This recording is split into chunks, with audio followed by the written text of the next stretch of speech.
Sebagai orang Kristen, mendengar kata Natal merupakan sebuah kabar sukacita.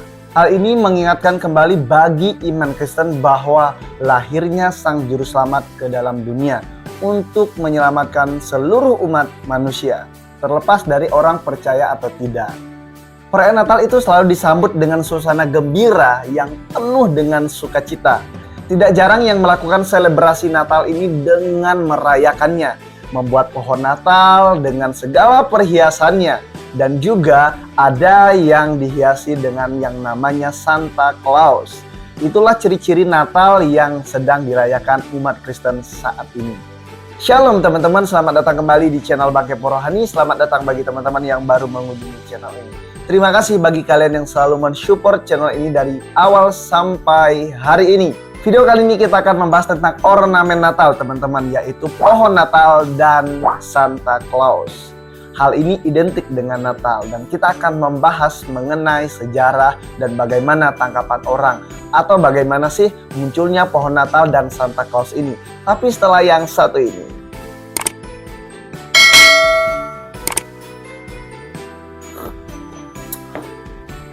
Sebelum kita membahas mengenai ornamen Natal, yaitu pohon Natal dan Santa Claus, ada baiknya kita membahas sedikit mengenai Natal itu sendiri, teman-teman. Natal adalah suatu perayaan kelahiran Sang Juru Selamat yang dipercayakan umat Kristen sampai hari ini. Tentu Katolik juga ya teman. Kalau saya berbicara tentang Kristen, yang itu artinya ada Katolik dan Protestan. Secara etimologi, kata Natal ini berasal dari bahasa Portugis yang diambil dari serapan bahasa Latin, yaitu Dies Natalis, yang artinya hari kelahiran. Jadi pada tahun 220 tarik Masehi teman-teman, gereja Timur Tengah atau gereja Yunani merayakan Natal untuk pertama kalinya. Dan satu abad kemudian disusul oleh gereja Barat Latin. Namun Natal pada tanggal 25 Desember dirayakan pertama kali oleh seorang Sextus Julius Africanus pada tahun 221. Untuk membahas tanggal 25 Desember ini teman-teman, kita membutuh sesi sendiri dalam pembahasannya. Nah, kita kembali kepada ornamen Natal dan kita akan membahas yang pertama tentang pohon Natal. Pohon Natal ini teman-teman menjadi ikon dalam perayaan Natal di seluruh dunia, kecuali yang tidak merayakan ya teman-teman. Lalu, tahukah teman-teman bahwa negara yang pertama kali membuat pohon Natal atau merayakan Natal dengan membuat pohon Natal ini adalah negara Jerman. Negara Jerman memasang pohon Natal pada abad yang ke-16 yang diadopsi dari pohon cemara. Jadi kalau teman-teman melihat pohon Natal saat ini yang berbentuk cemara, asal mulanya adalah mereka atau negara Jerman yang mengadopsi pohon Natal ini berbentuk cemara. Pada tahun 1830 teman-teman, pemasangan pohon Natal pertama kali di Amerika oleh orang-orang Jerman itu sendiri. Hingga sampai hari ini kita melihat di berbagai negara, termasuk di Indonesia sendiri. Sekalipun mungkin ada pro dan kontra ya. Sampai hari ini kita bisa melihat pohon Natal bisa berdiri, termasuk di kota Solo teman-teman. Banyak ornamen Natal dengan berbagai hiasannya. Puji Tuhan. Kalau kita melihat pohon Natal sampai hari ini masih bisa berdiri, ada yang di mall, ada yang di taman kota, atau dimanapun lah. Kalau teman-teman melihat pohon Natal itu bukan berarti tidak ada pro kontranya. Teman, ada kelompok-kelompok yang memang tidak memasang pohon Natal karena mereka memiliki konsep berpikir yang berbeda tentang pohon Natal ini. Contohnya saja bagi kalangan yang tidak suka pasang pohon Natal, mengatakan bahwa pemasangan pohon Natal itu dikhususkan sebenarnya untuk Saturnalia. Saturnalia merupakan perayaan kepada dewa Saturnus yang merupakan dewa kemakmuran bagi bangsa Romawi. Maka dengan demikian mereka menolak tentang adanya pohon Natal. Oke, berarti sudah ada ya orang yang menolak pohon Natal, tidak hanya sekarang, tapi sudah sejak adanya pohon Natal tersebut teman-teman. Bahkan ya teman-teman, di Jerman sempat ada pendendaan bagi siapapun yang akan memasang pohon Natal di negara Jerman. Akan tetapi lucunya ada sebuah cerita di mana seorang ratu Inggris yang sedang berfoto tetapi latar belakangnya adalah pohon cemara atau pohon Natal, maka sejak itu kembali diaktifkan pohon Natal tersebut. Dan sampai hari ini di Indonesia sendiri bahwa pohon Natal itu masih bisa berdiri. Nah, di Amerika sendiri pun melanjutkan tradisi tentang perayaan pemasangan pohon Natal ini pada abad yang ke-19 awal dan 20 hingga sampai Eropa dan sampai kepada Asia. Seperti yang bisa kita lihat tentang pemasangan bola lampu, pemasangan kaos, pemasangan lampu-lampu yang lainnya, atau bahkan di Indonesia sendiri atau ada yang namanya buah pinus dan sebagainya. Banyaklah ya hal-hal yang identik dengan pohon Natal tersebut. Nah, hal itu sebagai penghias saja, teman-teman. Namun yang menjadi pertanyaan kita adalah apakah akan mengurangi sukacita dalam merayakan Natal ketika kita tidak memasang pohon Natal? Jawabannya tidak, teman-teman. Tentu tidak.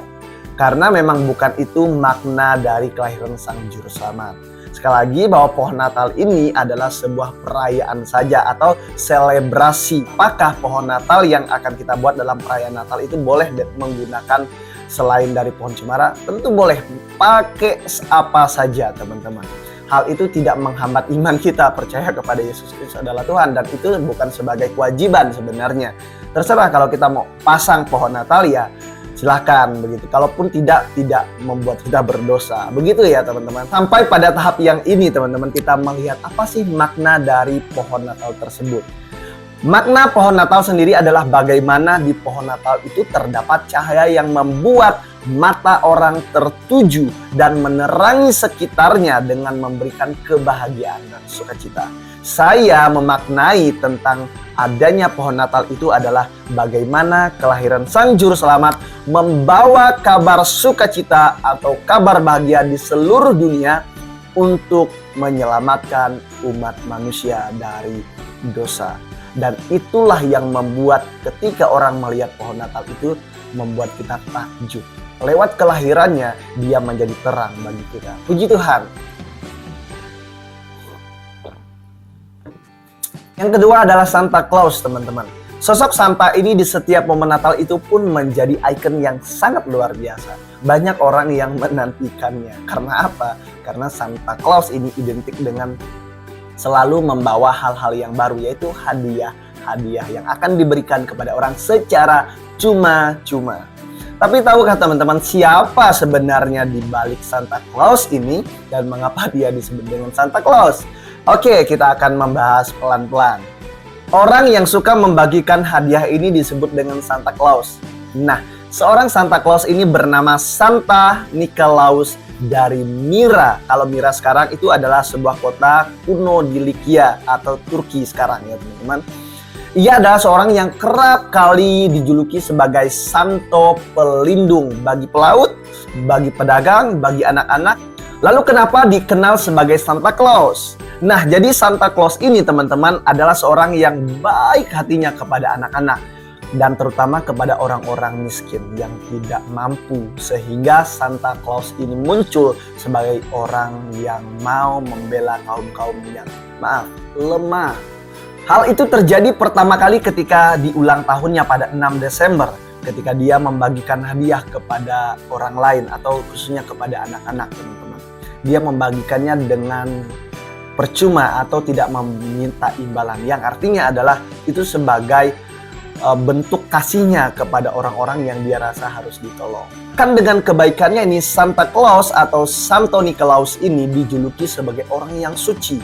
Akan tetapi pada tahun 1970 label sebagai orang suci ini dihapus oleh Vatikan. Akan tetapi karena desakan banyak orang teman-teman, akhirnya Vatikan menarik kembali keputusannya untuk melabelkan Santo ini sebagai orang suci. Dan pada akhirnya dia mengembalikan pemikiran tersebut kepada masyarakat. Terserah masyarakat mau menilai bahwa Santo ini orang suci atau tidak. Tapi bagi mereka tetap mereka berada pada orang yang tidak percaya bahwa Santo ini adalah orang suci.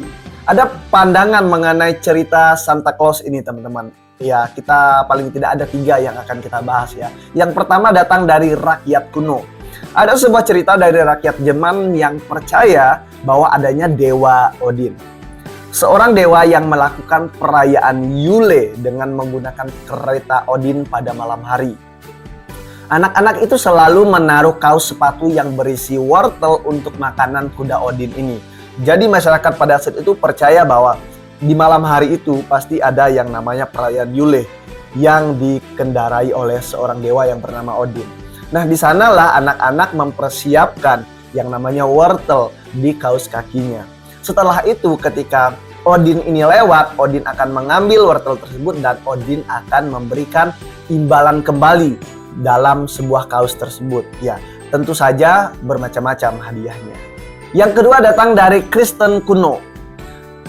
Santa Claus adalah seorang uskup pada abad yang keempat. Nah, ini cerita dari Kristen kuno ya teman-teman, yang menganggap bahwa Santa Claus ini adalah seorang uskup yang hidup pada abad yang keempat, yang gemar menolong orang lain yang miskin dan yang memang tidak mampu dalam hal ekonomi begitu ya. Bahkan ia menjadi pelindung bagi orang-orang yang tertindas. Nah, itu tadi bahwa dia akan menolong orang yang merasa ditindas oleh. Maka tidak heran orang-orang menjumpai Santa Claus ini dengan gembira, dengan berharap selalu berjumpa dengan Santa Claus ini. Dan mereka berharap selalu mendapatkan perlindungan yang juga mendapatkan hadiah dari Santa Claus. Dan yang ketiga, cerita ini datang dari rakyat Belanda. Nah, agak berbeda nih teman-teman. Kalau teman-teman melihat di media sosial itu, atau di TikTok, saya biasanya men-scroll TikTok, ada yang namanya Santo lain ya. Saya menyebut Santo lain aja. Yang berbentuk atau warnanya itu hitam dan dia senangnya menculik anak-anak. Nah, bagi rakyat Belanda mengenai Santa Claus ini dikatakan bahwa Santa Claus ini memiliki seorang asisten yang bernama Zwarte Piet dari Afrika. Nah, teman-teman pasti melihat ya seperti yang saya katakan tadi bahwa ada sosok lain dari Santa Claus ini yang disebut Zwarte Piet dari Afrika. Zwarte ini ditugaskan untuk mencatat keinginan setiap anak-anak. Jadi ya intinya mengelis lah ya, intinya mengelis apa yang menjadi keinginan setiap anak-anak. Konon katanya Piet ini tugasnya juga memasukkan hadiah di corong. Tahu ya corong? Corong itu pasti penuh dengan asap. Oleh sebab itu dia terlihat gosong. Baik teman-teman, itulah penjelasan mengenai Santa Claus dan yang tadi sudah kita bahas juga mengenai pohon Natal. Jadi dalam hal ini teman-teman, cerita ini memang tidak ada di Alkitab, tetapi hal ini adalah sebagai penambah atau sebagai penghias Natal kita.